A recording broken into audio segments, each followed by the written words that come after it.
at the end of this 6-month program, I was a little 15-year-old and I had to write a book while going to school and then interacting with all of these adults that were a lot older than me. And eventually I got to the end of the program and I had this day called the Crucible, which was all of us pitching to agents that Angie knew. And that was terrifying.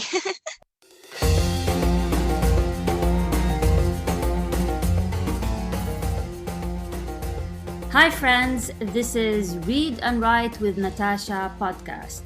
My name is Natasha Tynes, and I'm an author and a journalist. In this channel, I talk about the writing life, review books, and interview authors. Hope you enjoy the journey. Hi, everyone, and welcome to another episode of Read and Write with Natasha. I am very happy to have with me today author Sarah Humphreys, who lives in Utah and is a die-hard fantasy nerd that cannot stop talking about dragons and anime. So, what makes Sarah special is that she's a teenager and she already has a published novel, and I'm so excited to talk with her about it. So Sarah, while trying to get through high school by burying herself in Japanese TV shows and creating her own words and characters, she actually managed to publish this book, Stone Cold. Very impressive. So Sarah, she does make friends, but only with people who can stand her habit of constantly talking during movies to critique the plot. So, Sarah, I'm so happy to have you here with me, and welcome to the show. How are you doing? I'm good. Good. So, Sarah, before we get started, I would just wanted you to tell the viewers and the listeners about your most recent published novel, Stone Cold. So, if you can tell us briefly about it, the floor is yours. Okay. It's a young adult fantasy, and there's some romance in there, and it's about a kingdom where everyone wears enchanted stones that take away emotion, but there are some people that the stones don't work on, so those people are hunted down and executed. But so the main character is one of those people that the stones don't work on. So she has to hide herself, pretend to be emotionless, and she's the princess of this kingdom. So all eyes are on her. She's a royal, but she can still be executed. And so it's basically her story of dealing with expressing herself and her anxiety in this very toxic environment, and there's some romance in there with a guard and a prince because that's YA and I like that trope. and that's the book. Cool. I love YA. and as you can tell, I'm not a young adult. I'm middle age, but YA is the best. So how did you get the idea for this novel? Well, almost everything that I write is based off of the books that I read and the TV shows that I watch. I watch a lot of TV. It's a problem. But because I watch a lot of TV, I get a lot of ideas and I'm exposed to new character arcs and plots. So one thing that I really liked with this book is that I took like a medieval fantasy kingdom with magic and added in like kind of like a dystopian-esque emotionless society, because I like shows that have that plot line in it. Books like The Giver, Delirium, Four Dead Queens, those books. I've read a lot of books where something human is taken away from the main characters, and that's really cool. I like to explore that, and so that's where the idea came from. How many books do you read a month, a week, a day? It varies dramatically because during school I read in all my classes. Okay. Yeah, I don't pay attention. Well, I do pay attention. I just I just read a lot, especially since I have 4 English classes. Oh, So wow. the English classes usually have like, oh, 15 minutes of reading uh, at the beginning of the class, and everyone's like, "Oh, come on, seriously?" And I'm like, "Yes, I can read, and I don't have to worry about paying attention to what the teacher is saying."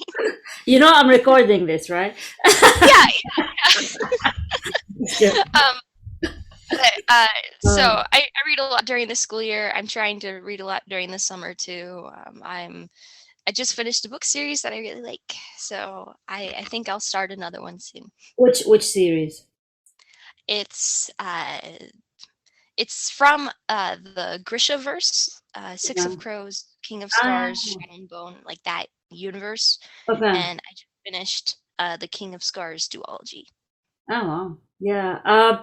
So you're what we would call a teen author. So how old are you, if you don't mind me asking?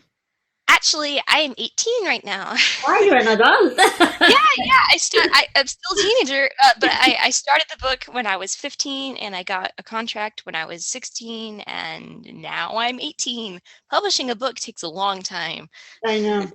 So, okay, so I'm curious. You know, I talk with a lot of authors on this podcast, and you know, all of them, the majority of them, you know, they pitch to agents. You know, it's taking them a really hard time to find one. They've been doing it for years. Some of them just go to the route of self-publishing or go with small press that don't require an agent. How did you get one so fast? I'm assuming it fast since you're only Uh, uh, 15. How yeah. did you pitch to many? How did the whole thing happen? Uh, um, yeah, I have talked to a lot of authors, and the path to publishing is paved with blood and broken manuscripts and tears. Exactly. Yeah, yeah. Well, luckily for me, I found an option that's a little more kid friendly, as it may Okay. be. So I was actually really lucky though, eh, because I had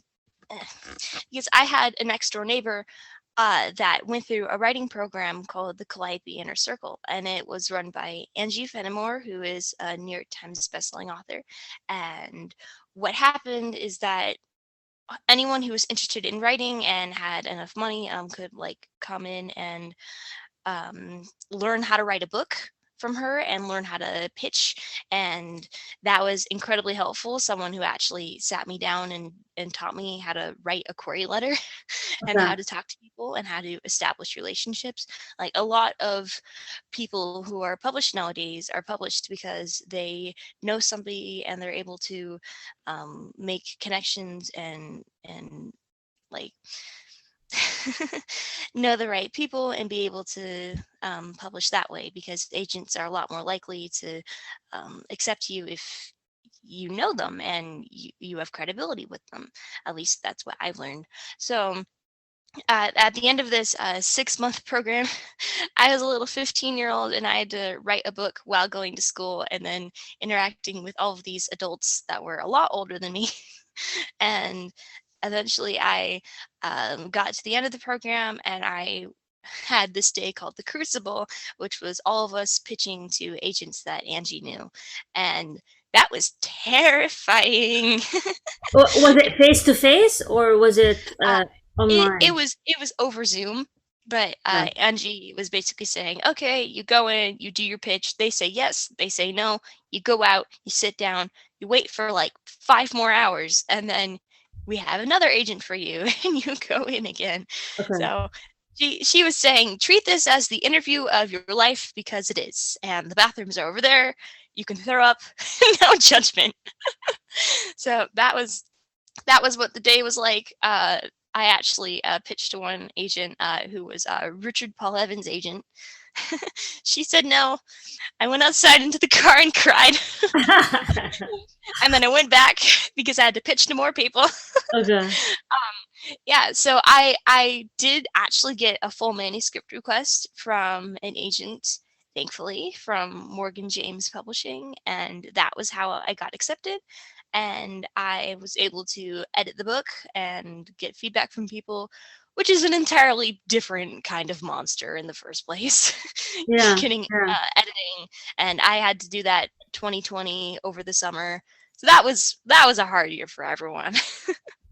um, but Okay, um, sorry. So I'm just curious. So you took the writing program, or it was like a writing workshop, and mhm, as like at the end of the workshop, there was an event where you would meet with agents, and then you pitched, and then you got a request for a full manuscript from one of the agents. You sent it to them, and he accepted or she accepted. yep, that was how it happened. Wow.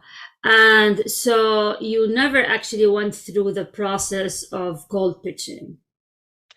No, thankfully, because that would be hard and terrifying, and I know that a lot of authors have done that, and commend to them. Okay. So, how unique are you in the fact that how many 15-year-olds out there who actually have an agent published a book? I don't think there are many. I mean, am I mistaken? Or do you guys have a community called the Teenagers It would Club? be cool if we did, yeah. So, do you know others who've done that? No, I have heard of other teenage authors who have gotten traditionally published, but I don't know them personally. Okay. So let's go back in time and how did you get started? Like, for example, with my kids, I like to take them to the library and we talk, but the idea of them committing to writing a book now with all the distractions of, the social media and video games and, and their friends are not doing that, so there's this this peer pressure. So, how can I make my, my daughter or my son publish a book? Tell me, give me some tips. Well, I'm not sure. Because I I'm not the right person to give advice for that because I started writing when I was like 3 or 4 or 5. I couldn't even write yet. I just went up to my mom and I asked her to write the words that I had in my head, and then I would draw the pictures on the little like paper booklet, and then I would staple the pages together, and those were my first books. So Okay. I've been writing for that long, and then I got access to a computer, and then I started typing out my books. They were very short and very bad, but I was writing. um, and that's basically it. I mean, I've written for my entire life. That's something that's really appealing to me. I love fantasy, I love adventures and magic, and I always found that more interesting than the real world where physics and gravity is a thing and must be obeyed. Yeah. Uh, so, yeah, it's always been my dream to be a published author because, if I'm good at something, might as well make a career out of it. Yeah. Uh, and yeah, everyone knew that. Everyone who knows me knew that for a while. And so when the opportunity arose to go into the writing program, when I was doing high school for the first time, which was terrifying, but I did it, and here I am now. So, any of your parents or immediate family members, are any of them into writing and reading, or just only you? Uh, no, not really. I mean, they do like reading if they have the time. Mostly it's just my friends that I have. I have a writing group, and Ah. all of them are interested in writing. They're also artists, which is unfair because that means that they are authors who can draw their characters and do fan art, which I can't do, and that's not fair. So how did I'm assume like you're famous at your high school. How did that fame affect you that, make you more popular or just curious how does the dynamic now because high schools are not an easy place to navigate. Yeah, well, yeah, at my high school at least, I actually got a shout out on morning announcements. It's like, our sports team have won the state championship for the 10th time in a row. This sports team, this and the, oh my gosh, I have such a sporty school. It's ridiculous. Yeah. The girls lacrosse team took a medal, and then Sarah Humphreys won your own book.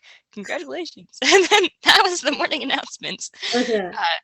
Uh, yeah. So sometimes I had people like come up to me and be like, "Hey, you're Sarah.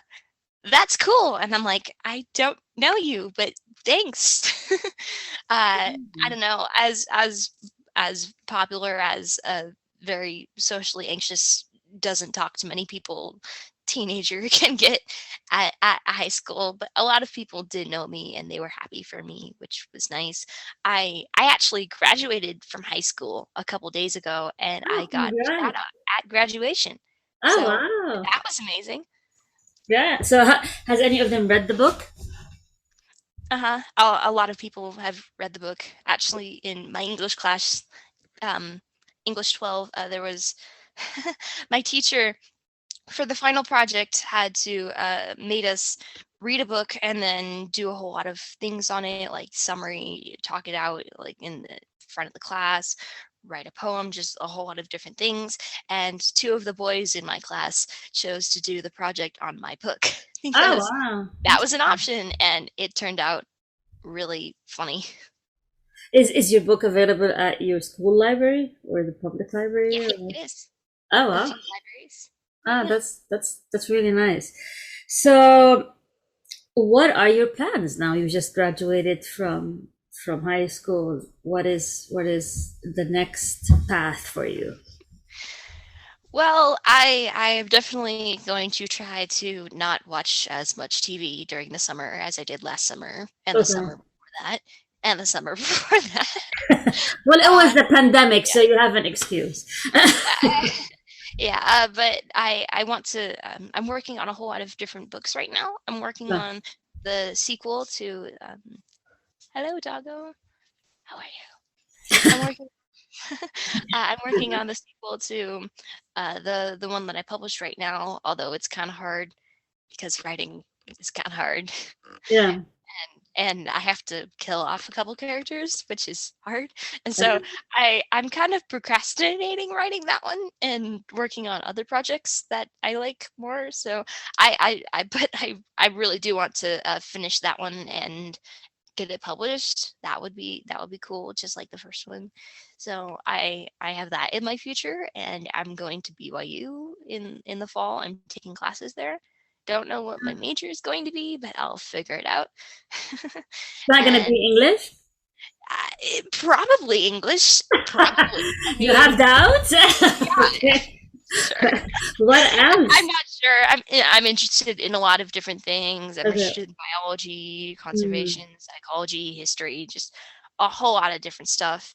But yeah, that's basically my plan for the future. Just write more and try to get published more and get through college, which is that's going to be interesting. We'll see how that works out.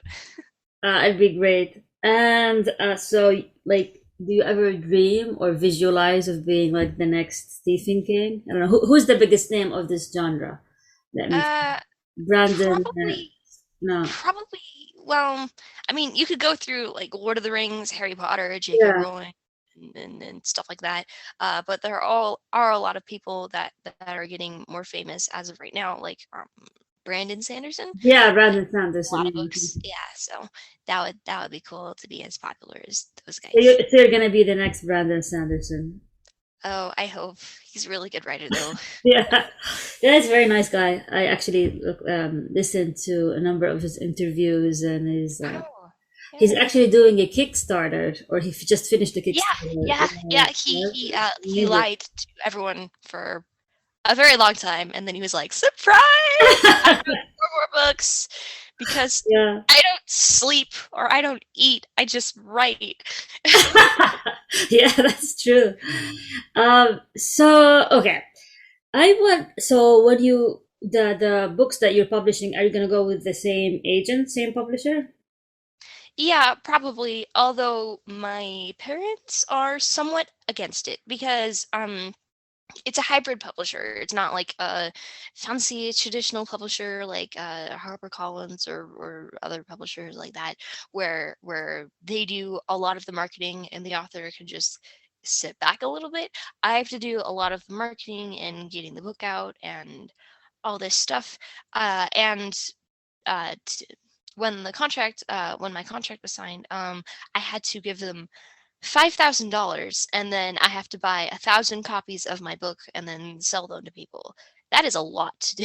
Mm, mm. So even though I get really cool cover art from the publisher, and my book is on stuff outside of Amazon, that's really nice.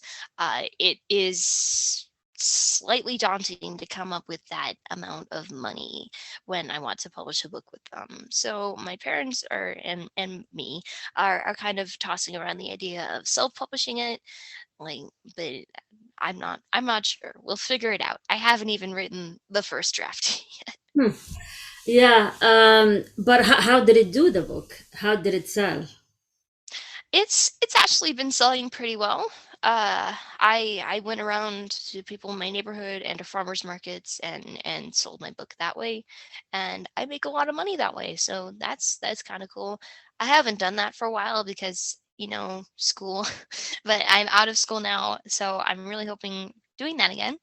But yeah, it's actually been selling pretty well on Amazon. At least I think overall my efforts on Amazon, I've sold about uh like I sold 500 copies in the first couple of months, which is nice because that's the amount of copies the average traditionally published book sells in like a year.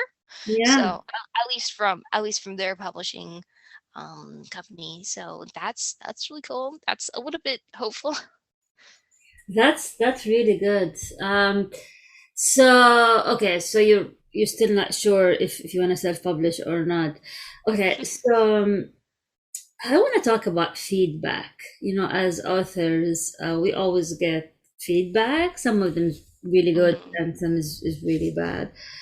And I want to hear, especially, you're pretty young, and how do you deal with negative feedback? Like for someone who's like me, Yeah. I might have a thicker skin. I developed it over time, but for you, like if I think of my daughter, whatever, like how would she deal with that if you ever got any negative feedback? Well, I did get a lot of negative feedback during the editing process, which you're supposed to get. But for me, as someone who'd never actually given their writing to someone else to read, that was the first time someone had ever like read anything that I had written. It was soul crushing for me, because well, a whole lot of people were critiquing stuff, and I didn't like that. I thought my writing was perfect. Yeah, Spoiler alert, it was not perfect. Absolutely not. nobody's I writing is perfect. Yeah. yeah, I kind of had to learn Okay. that negative feedback during the editing process, at least, is a very good thing. I had made a lot of mistakes on the first couple of drafts of my book, so I that was a self-realization for me. So like I read the comments on the documents that people left, and then I would cry, and then I would eat popcorn and then fix it and then read the comments again. uh, yeah, but I got through it. As for negative feedback for my book, it is kind of funny because when I read the negative reviews, I agree with them actually, because this is my first book. It was not perfect. I definitely did not know, at least somewhat, how a medieval kingdom works. At least not all the way.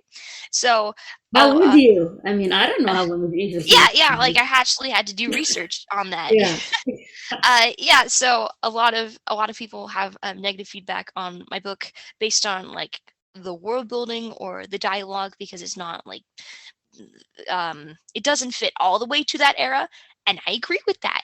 Yes, that is an actual problem that my book has, and some people critique it because it's very YA. It's very YA. I thought I was being smart. I was not. I read like 3 other books with the exact same plot line, at least towards the end, and yeah. But How do you define very YA? I'm just curious. What's I the very well, YA? I've okay, well, I've read like 4 other books that the main character was in a love triangle with her personal guard and a prince. Okay. So that is a trope in YA that is widespread. But and people who just don't like the book in general, like just don't like anything about it. Like people are entitled to their opinions. I'm fine with that. But the general reception of people are impressed with the book and they like it, and people have come to me and said that it's helped them with their anxiety, which is amazing. That was an unforeseen side effect. I just wanted to. I just wanted to publish the book and have a good time and get my story out, but it's actually starting to help people with expressing themselves and dealing with mental health issues, which is amazing. And so, you know what? As long as I have those people and I have those really heartfelt written 5-star reviews, and I know that a whole lot of people really like the book. I'm pretty much okay with any negative feedback that people throw my way. Hmm. So, what is your writing routine? When do you write? How often do you write? Or do you have a routine? Or how does it work for you? I kind of have a routine, at least in the school year, because I had school and now I have a job, so there's a lot of stuff that takes up my time now. So I basically write at night in my closet. In your closet? In my closet, yeah, I have a closet in my room, and there's blankets there and pillows, and it's nice. It's like an enclosed space where I can just write. And how do you type on a laptop on your Yeah, I type on a computer. do you have a desk there? No, I just sit in my closet among the blankets and put it Okay. in my lap, and then I like turn on some music to add atmosphere and emotion, and then I write. I like that. And how long do you stay in the closet? What's your experience? Well, when it's not night, until my parents are like, Sarah, it's time. But I other than that, I just write until the music can't keep me awake anymore, and then I fall asleep. In the closet. Well, I haven't fallen asleep in the closet as of yet. As of yet, I probably will sometime, but Okay. I usually Okay. go back to my bed and then fall asleep. Okay. So you're like average 2 hours a day in the closet? Right. Yeah, I try to write as often as possible. Like if I have like spare moments in between doing stuff. It's summer though, so I do have a lot more free time, and I'm not just gonna be constrained to writing in my closet at night. I So love that'll be that. Do you have a picture of the closet? Maybe you can email no, it. but it's basically okay. How about this? It's basically like closet. Ah, wow. Bed. I see it. I see it. Okay. This is my room, but it's basically a closet like that. Ah, okay. Okay. Wow. So, okay. So let's say someone your age or like someone who's 15, they wanna follow along your path. What would you tell them? What are the tips that they should take, avoid mistakes to avoid, best, you're an experienced published author now, so you have a lot to say and teach others. What would you tell them? So you have youth, like, what would you tell yourself, your younger self of like, 4 years back? Well, again, very something that's very helpful is to make connections, get to know people. I have a friend named Kylie who met an author at a convention, and she talked about her book, and the author's agent suggested that she send in the manuscript, so just talking to people can get you published and get you new opportunities. As for just writing, writing at all is extremely helpful. A lot of authors never finish anything. A lot of people who want to get published just don't find the time to actually finish an entire manuscript. So if you do finish an entire manuscript and get it all edited and nice and the best you can, you are miles ahead of everyone else. Yeah. Yeah, and if you just keep writing, and if you have more manuscripts to deal with, it allows you to have a lot more leeway with publishing. And I know a whole lot of authors, including Brandon Sanderson, Tricia Levenseller. I can't name any off the top of my head any more than that. But they wrote a whole lot until they were able to get published. Mm. So you just keep writing, and then maybe you can find something that actually lands. Hmm. So who are your favorite authors? Well, I really like. I don't know how to pronounce her name. I really, you know what? A lot of my authors that I love, I cannot pronounce their name. I Okay. can't for the life of me. But it's either like Lay or Lee, Lay Bardugo. Okay. She was the person who wrote. The ninth. Did she write the ninth? Was it the ninth? No, but she was the person who wrote Shadow and Bone, Six of Crows, that Okay. universe. I really like her, Okay. and I like uh two again Yeah. pronunciations of like Tui Sutherland. Okay. But she wrote Wings of Fire and the Menagerie series. Okay. I really like Wings of Fire. I like dragons. Mm. So that's a good one too. And Brandon Sanderson, because he writes a lot of really good stuff. And that's yeah, I like a whole lot of authors basically. Anything that I'm currently reading at the moment, they are my favorite author. Okay. What would you ever change genre, or are you fantasy all the way? Yeah, I'm basically fantasy and a little bit of sci-fi dystopian. I just love fantasy a little bit too much, because for me, I well, there's this thing that I kind of struggle with. I have a lot of social anxiety, and so I kind of feel like, like. mm, I really want people to like me, basically. I want to be useful. And so reading fantasy where the protagonist is sometimes the only person who can go on this quest and save the world, that's really appealing to me. So I'm totally fine with the chosen one trope, because I want that to be me. Oh, okay. So, I love going on, like, sorry, but like I love main characters who are like all the pressure's on them and they have to complete everything, and they're the only one who can do this task, which is mainly only in fantasy, and that's something that I really love.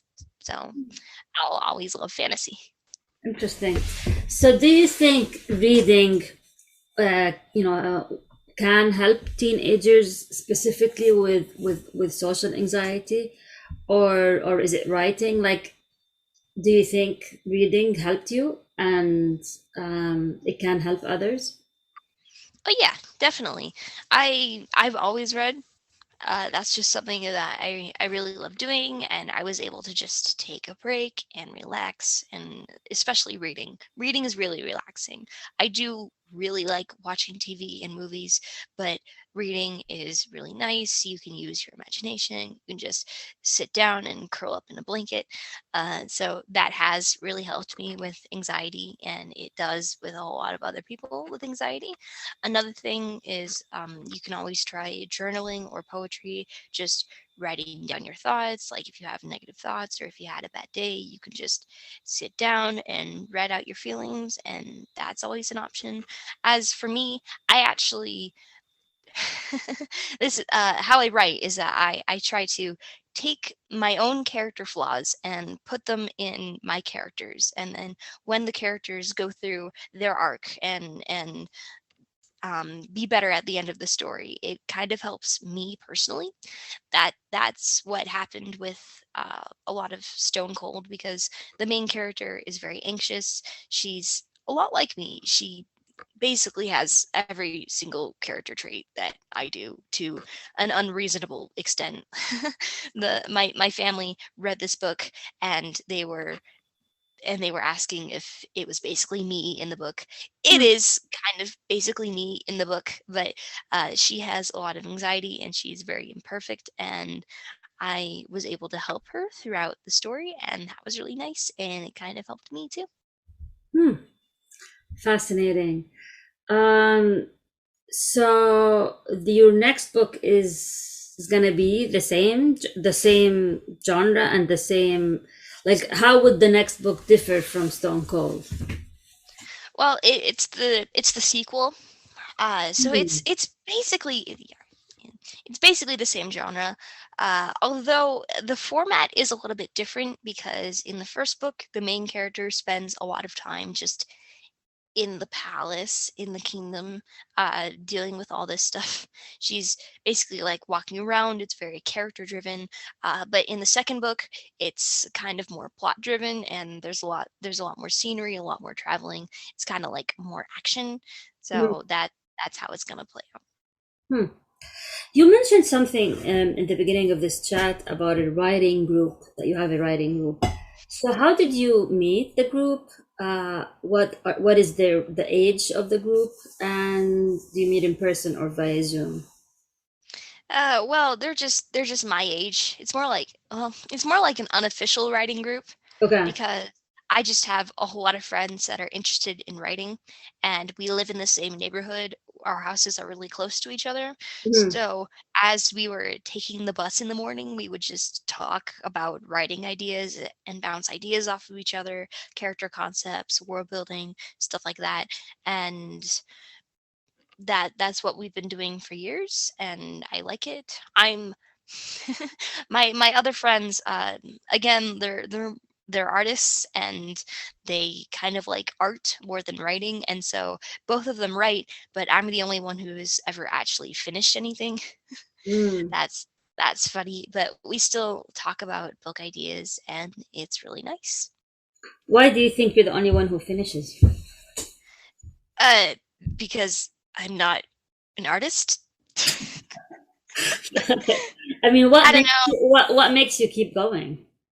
Uh, well, it does help that that's the one hobby that I have. My other two friends who are interested in writing, they they like art more than writing, and so they tend to focus on their art.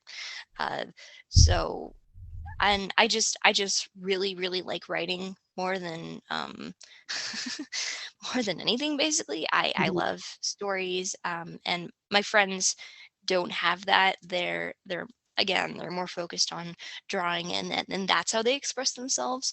So they come up with ideas, and they're saying, hey Sarah, um you could use this idea. Can you like steal it from me? Or Sarah, I have this idea and I've outlined literally the entire plot. Can you just type it out for me?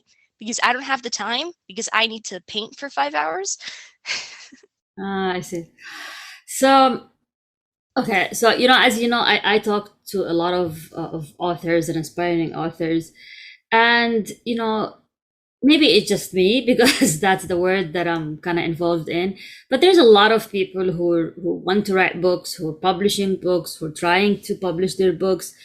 So what would make anyone stand out as a writer or as an author, in your opinion? What would make the writing unique? Hmm. Well, let's see. Well, me being this young certainly helped. That was kind of nice. A whole lot of people are just impressed because of that. Although um, a good reason to make your writing unique is to immerse yourself in a lot of different stories, a lot of different cultures. I watch TV from all over the place. I watch Chinese soap operas. I watch anime, which is from Japan, And and and one really good thing about that is that all these people have different stories and different plots and characters mm, that you don't see anywhere else, mm, and that lets your writing be a little bit more unique because you're taking concepts from other cultures and and other sources, and if you kind of mash that together, you can create a story that's pretty unique. yeah, that's a good point. That's a very good point. Is just being exposed to other cultures. So before we conclude, Sarah, do you have any final thoughts, tips, comments that you would like the readers or the listeners to know about, especially for young authors? Hmm. Well, anyone who likes writing can definitely just start writing if they want. You don't even have to publish anything. It can just be for yourself.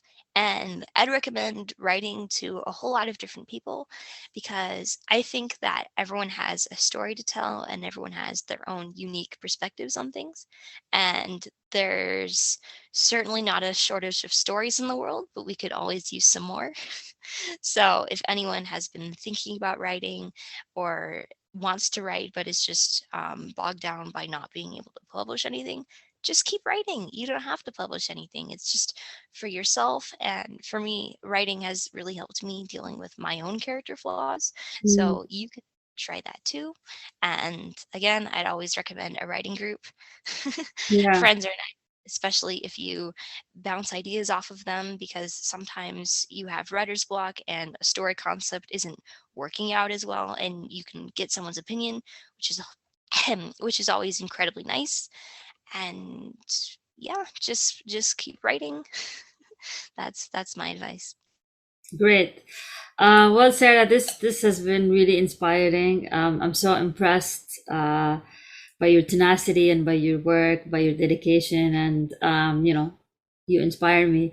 And I hope I'm sure you inspire others. So please keep doing it. I can't wait to read more of your work and hear more about you. And maybe in a few years you'll be the next J.K. Rowling. Well, keep trying. Well, maybe not J.K. Rowling. I mean, what she did was sort of impossible, but No, no. Well, nothing is impossible. So yeah. yeah, but thank you everyone for watching or listening to another episode of Read and Write with Natasha. Until we meet again.